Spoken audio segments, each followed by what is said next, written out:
Today we have on the show Juan Lopez, your mortgage broker from Aurora, raised in Aurora, and to serve the Aurora community. He works for Great Mortgage. Today we're going to change it up a bit. We usually talk about what's going on lately in the real estate market, the trends, and the interest rates.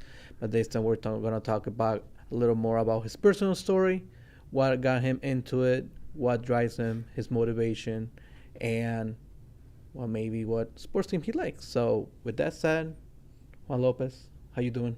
Good morning. I'm doing great, doing good.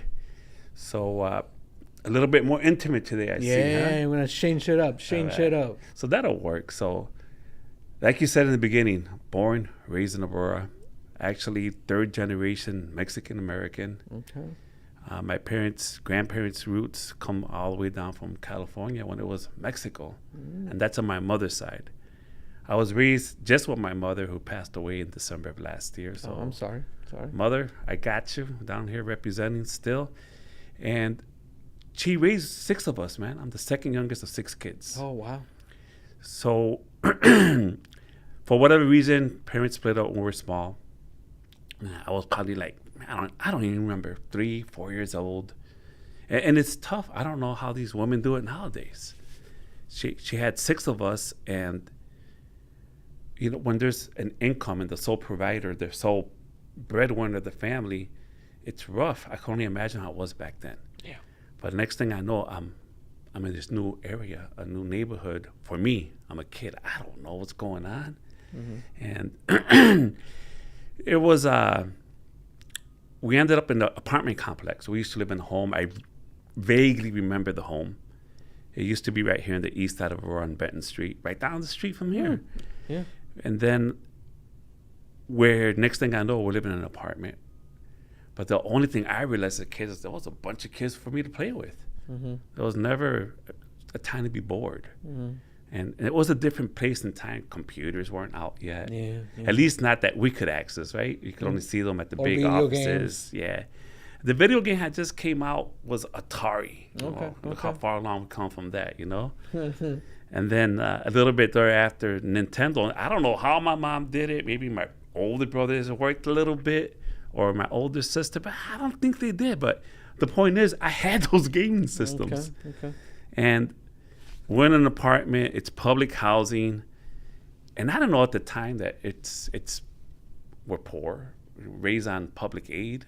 I don't know what that meant. All I knew is I woke up. There was things to do since the sun came up. So the sun came down and beyond. And my mom managed to always keep an eye on us, teach us different games.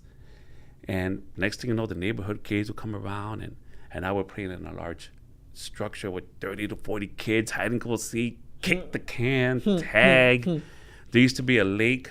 There was a private lake behind the apartment complex called Westwood, which coincidentally there's a reunion coming up in a couple of weeks.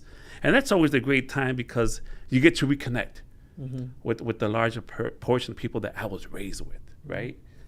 So in a nutshell, that was my childhood, but it was perfect. For me as a kid, it was great because, we went from playing those little games to playing a lot of football. And I'm not talking soccer. No. I'm talking about football. And we played a lot of basketball as I got older. I didn't know how to play basketball at first, and I don't know if you can realize by the camera, but I'm tall. I'm 6'4". Yeah. So I blended right in with all the basketball players, and I had to learn how to play. So it was fun because, again, we're playing basketball when the lights went out, and those that were fortunate to have cars, they go turn on their headlights. It's like, cool, man, we could play all night. So it was a lot of fun growing up. There was always things to do, and again, it never a boring moment. And then, there was a dark side to it, a huge, huge dark side. And that was more with the gangs, the drugs, the criminals that neighborhood had on a daily basis as well. Sometimes we'll be playing sports, and next thing you know, there's gunshots going off, so I had to be ducking, And again, at the time, I was like, whoa, I didn't know that was not the norm, because it would happen on a weekly basis. So I would say that it was kind of like a rough area to grow up at, But I was having the time of my life. You didn't even know it probably. No, well, I knew that it was there, but I just knew to stay away from them. And it made it easier because we had a clique of kids that never got involved with that area of what that kind of neighborhood brought. You get what I'm saying? So that was my childhood. Okay. Next thing I know, I'm going to college. And I barely graduated high school. I'm from the west side of Aurora, Westwood again, so West High. Shout out to my Black Hawks out there. And I remember I went to the gas station. I was with my mother and pumping in gas. And then my best friend pulls up, Anthony Garcia. Oh. And I'm like, hey, Anthony, what's we're already done with high school. He's like, hey, man, I'm going to go check out this college in Chicago. You want to come? I'm like, yeah, I got nothing else to do. Let's roll. It's the same Anthony. Yes. Yeah. Okay. So I jump in this car. Next thing I know, I'm going to college. And now that I'm in college, like, well, I'm here. I know I'm not as dumb as my grades show in high school. I might as well pay attention.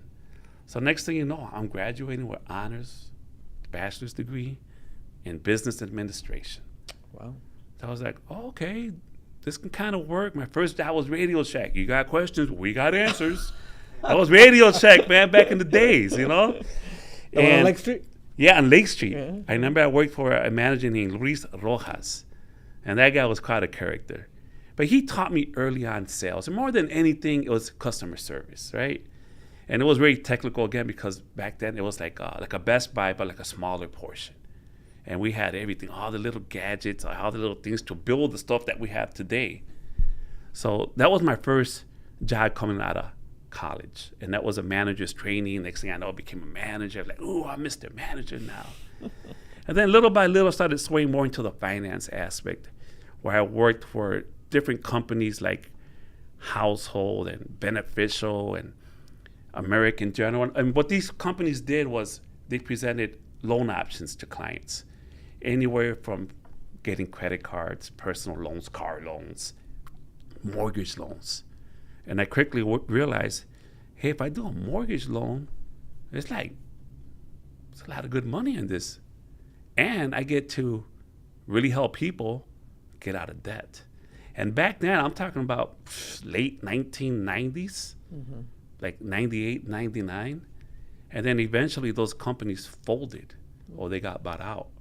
So my first real job, and I wish I had a big sexy story how I became a loan officer, but at the end of the day, I'm in Westwood. I didn't know what a loan officer was. I don't even know what home ownership was, let alone becoming a loan officer, right? So I remember I was working at AmeriQuest, another company that folded. And a lot of these companies will come up and they'll close down.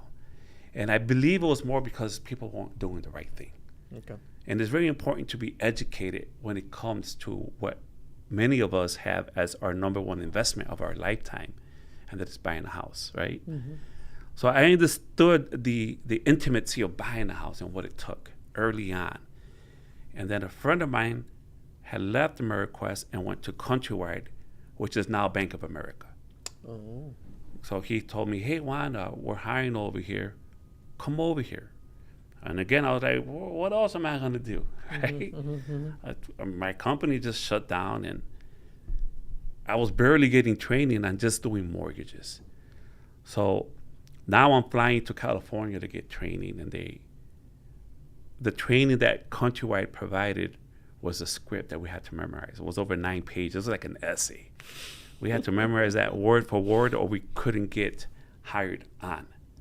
And back then, it wasn't as strict as it is today. And by that, I mean, nowadays we have what we call an NMLS number. In addition to that, we have a license number. So the big banks, loan officers, they all have an NMLS number, a National Mortgage Licensee Systems ID number. Because I'm not federally governed by the big banks like your Old Second, your Chase Banks, etc., I'm required to go further and get more education and get licensed. So it's a little more time-consuming, more educational, a lot more things that we have to do to get licensed when we're not secured by the big name banks. And that's okay, because that means I can bring more to the client than some of my peers.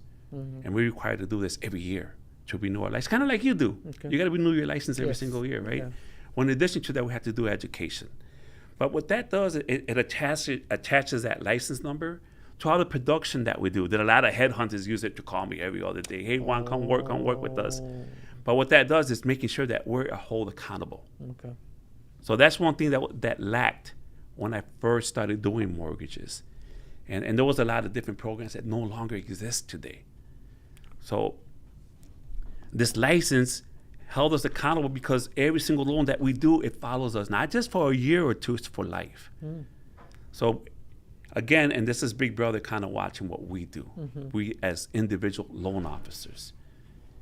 So I'm at Countrywide, and I'm working there. I'll never forget the day that changed my life in this mortgage industry.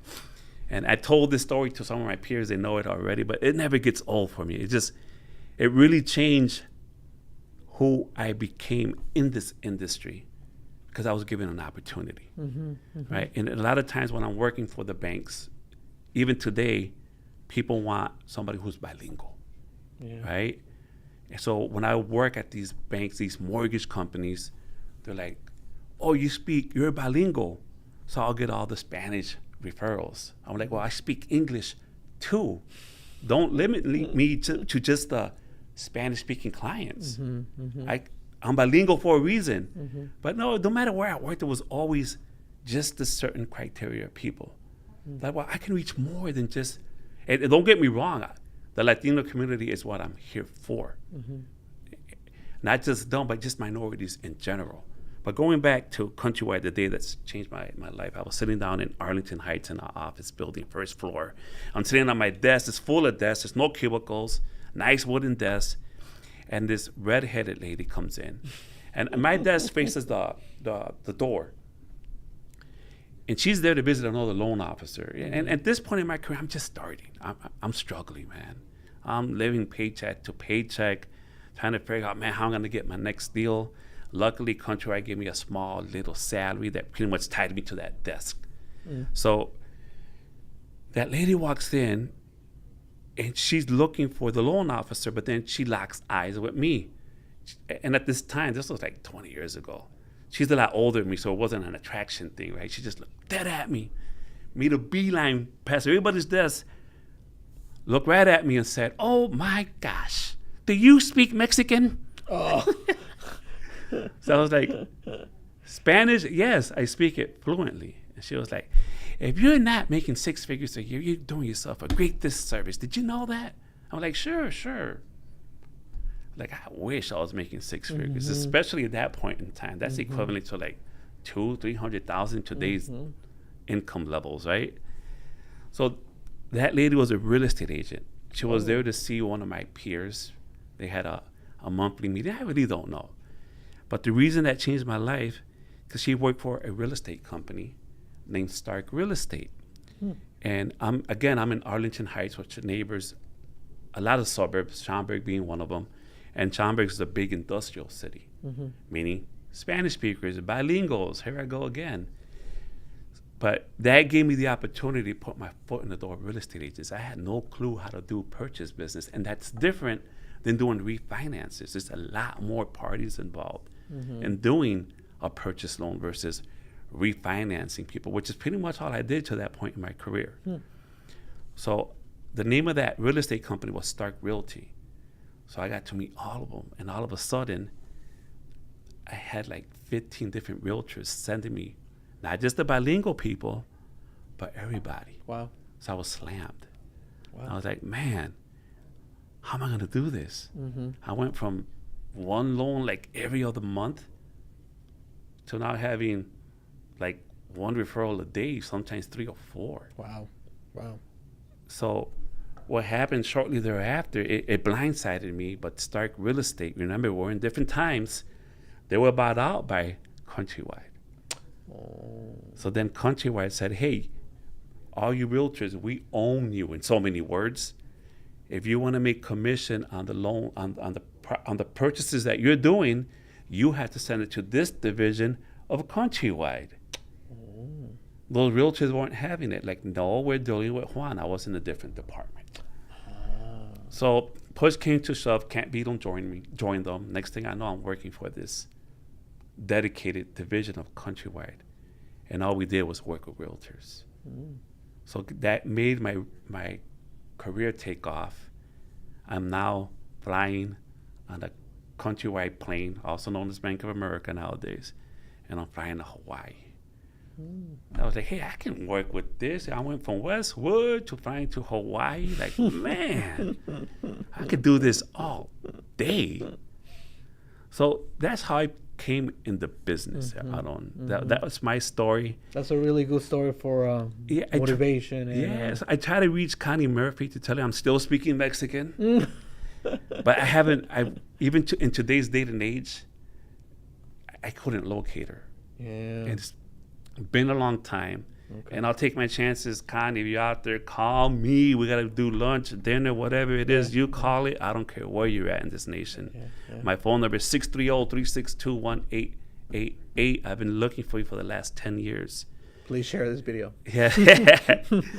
So looking for Connie. So in the nutshell, I really credit her for making my career take off. That's amazing. Yeah, thank you. That's amazing. Thank you for sharing your story. Thank you. Thank you. Appreciate that. Always find it inspirational when people tell the story, so they know like a little more human side of us.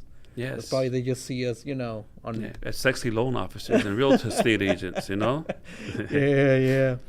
Let's change it up a bit. Can you tell us any new programs for home buying? What you have seen lately in the couple weeks since summer started? Yeah. So, thanks for the question. And our programs are always evolving and changing, and there's new ones, there's old ones. And I heard that the one in Cook County, the $25,000, they already ran out of money. They did? That's what I heard. Whoa. I've seen several different sources cite it. And that's the thing you got to keep in mind. When you have all these grants and these sponsored programs, there's budgets on them. And there's people under contract that I don't know how they're going to get, because they're counting on that money. But you asked the question, what programs are out there right now? I still have 100% financing. It is through FHA. It's not limited to just first-time home buyers, okay? And basically, it's a second loan. Okay. FHA requires you to put down 3.5% down, and they're going to finance the difference. So FHA is still going to finance the difference, but in addition to that, they'll give you a second loan of 3.5% down, and that's forgivable or repayable. It's a lot of different programs. Any question? Because everything's different. There's not one tailored loan for each and every customer, because your situations are different. Yeah. And then I have another one that's conventional, 1% down. Wow. Then that one there, it's not a second loan. It is free money. And what that means is somebody buys a house today, they're going to sell it next year, next month, next week. That money, they never pay it back. Wow. That's why it is called free money. There's no second loan, there's no interest, there's no fee on it. I believe the only fee on there, let me correct myself, is the recording fee, because it is still a grant. And again, it is free money. And that recording fee is less than $100. Okay? So in a nutshell, say you're buying, what's the norm today? There's no longer a house at 150 or 250, not even here in Aurora. Maybe 300. So I was thinking the same thing. So let's use 300, which is a great example. On a $300,000 home with a 1% down conventional, the program calls for 3% down. And there's income limits. Always keep it in mind. Just because, Juan said I can do this, or you see some social media showing, I can buy a house with 1% down. Again, you must qualify. And there's income limits. To be exact, you can't make more than $86,140 every year. And that's everybody in the application. So if you and your spouse make more than that, you're not going to qualify for this program. We can do the other one, but not that one. And if you're buying a multi-unit, it's different. Again, it's different to every person's needs and wants. But going back to this $300,000 example, the program calls for 3% down, also known as $9,000. From that $9,000, you put down $3,000, we put down $6,000. And that $6,000, it's free. You never, ever pay it back. Wow, that's amazing. That's amazing. So I was sitting in the office yesterday, and I knew we had to do this show. And I was like, hey, I got to see what's going on with the market, specifically here in Aurora.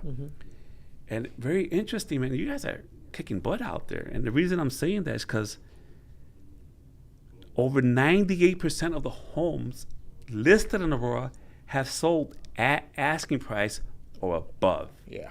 I don't know if you knew that or not, but Yeah. man, hats off to you and all your peers out there Yeah. kicking butt. Yeah. And to me, that means so many things. Just that one statistic. Aurora, compared to other cities, it's very affordable. Yeah.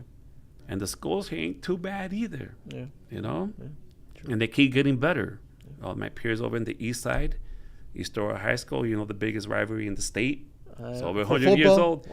Across the board. Nobody has the rivalry that we have here in Aurora, East versus West. Yeah. Mateo or Bonzi, where they have it, man. They're the little babies compared to this one. But hey, those are two other great schools that bring a lot of people here. Yeah. Not to mention the Catholic schools, the private school. And the property taxes, they ain't as high as our neighbor over here in Naperville. Mm-hmm. You know, or out towards Oswego or beyond. Yeah. I mean, you really got to go out far, Sandwich and beyond, or even DeKalb and beyond, So yeah. to kind of get something that's a little less expensive than here. Yeah. But you're not going to get the same kind of cultural mix that we have here at this scale. True. So that's what I've seen here in this market, and those are the programs Cool. that I've seen, especially that 1% down. I would say a lot of people are taking advantage of this Yeah. now. Yeah. It speaks I would. volumes on that program right there, Yeah. yes. And what are the rates? Always the people are asking, what are the rates? What are the rates? So I'm going to answer that directly for you. Right? And if there's a lot of guidelines out there that say, hey, if you quote this rate, you got to say this, right? You got to quote the APR. But right now, you have rates setting high sixes, low sevens. And let me explain to you, I'm a wholesale lender. What that means to you as a consumer is I'm not a retail bank. Retail banks have higher rates because they have layers of management. They have all this marketing. They have all this overhead they have to pay for. That's included in the interest rates. I am what you call wholesale lending, which meaning there is no layers of management. We really don't have a marketing budget. So it's just me and the direct bank. And on average, our rates are a lot better, and I have no fees to the clients. But a rate right now, it's going to be different depending on the circumstance. Somebody who has a high FICO score, a credit scores range from 0, which means you have none, all the way to 850, which means it's perfect. In my 25 plus year career, I've never seen a perfect score. But anytime you're 740 on your scores, you're going to be good. It's going to be the same. It's just as good as having an 800 or an 850. And those are the people who are going to get the best rates out there. But on average, that's not who I work with. Yeah. I wish that's who it was, because they're easy. In my world, we call that a layup, like we did in Westwood. Oh, I lay it up on this little shorty guy, right? So, and to me, those kind of loans don't really make a good loan officer, right? It's those loans that people who have no credit scores, and I've done it my team and I, we do it all the time. We do it as a service for free to all our clients, because they need to know how credit works and how to get their scores up. Things that never teaches in school. True. And so I gotten people with no scores within a month's time over 740. Wow. Again, no fee. I do charge them 2 referrals. All my business is referral based. All of it. 100% of my business is referral based. I have yet to pay for a referral. I'm not downing it because the big companies do it. I got to do it. But I've just been so thankful and blessed to have all these referrals that I haven't had the time to go and buy these referrals yet. But it's something I have to do if I really want to peak or reach my potential, right? Because right now I only have one source, and that's referrals. Whether it be you, neighbor down the street, past customers, attorneys, etc. It's just a whole other avenue I haven't even touched yet. True. So I look forward to something like that. Yeah, sounds good. Let's just go really quick to the comments. Jose Pais, thank you for tuning in. Daniel Canarol, Curtis, Jose. We have a good list. We have a good list. Everyone tune in. Thank you. Appreciate it. Carmen Martinez, our friend Carmen Martinez. ¿Cómo estás, Carmen? And Daniel Calderon, my fellow Westwooder. And Nicole Astra. Thank you for everyone tuning in. Hopefully everyone is enjoying this show of real estate market. We're switching it up, making it a little more personable, and also just touch a bit about what's going on in the market. So to finish it off, we have about 3 minutes or so. Let's end on a lighter note. So we're gonna have some questions. You got questions, we got answers, baby.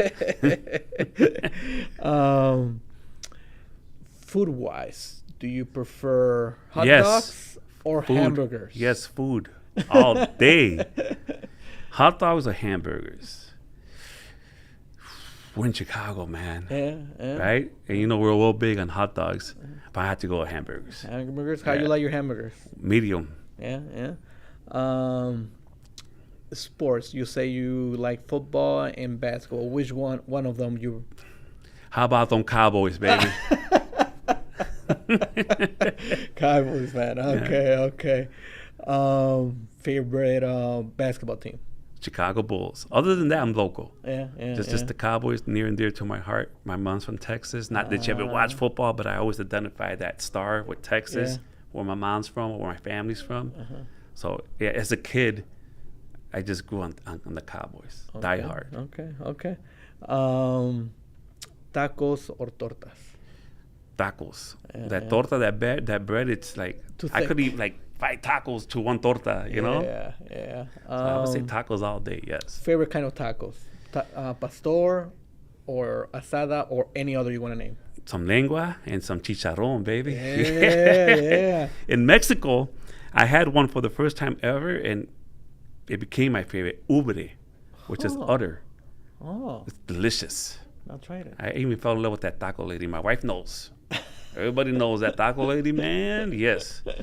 Salsa roja or salsa verde? I don't care too much for salsas. Yeah. So I really, unless it's tamales, I'll take the verdes, you know, because they're a little spicier. But as far as salsas and the tacos, unless it's a guisado, I really don't mess with them too much. No. Okay. I think that concludes my little fun questions over here. I do got to give a shout out to my mother. They were first place the day before yesterday, my Cubbies. I'm also a Cub fan. Oh, Yeah, so okay. yeah. I did not know that. Yeah, Cubbies all day, yes. Awesome. Okay. So those are the 3 main sports, and of course, Chicago Blackhawks. Yeah. Again, outside of the Cowboys, it's all local. Yeah. Yeah, got to give Chicago some love, you know? Yeah. So before we end it over here, you want to say your socials, your phone number. So Well, I'm not going to give these guys my social security number. You crazy? So you can find me on TikTok under, I believe it's Juan Lopez. There's a link on my page. I'm not that savvy when it comes to TikTok. Luckily, one of my good friends does that for me. But on Facebook, Juan Lopez, you can find also a web for our landing page for the company I work for and my team specifically, which is the Good Life Home Team at Great Mortgage. You can find a Facebook page there, and there's links on there for various social media as well. Okay.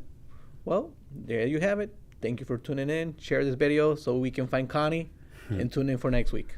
Thank you. Thank you. Feeling bullied by your bank? Hey, I got a random overdraft fee. You've reached our main menu. If you're disputing an overdraft fee, please press 4. Or just hang up and call back tomorrow. Are you pretending to be a robot? Goodbye.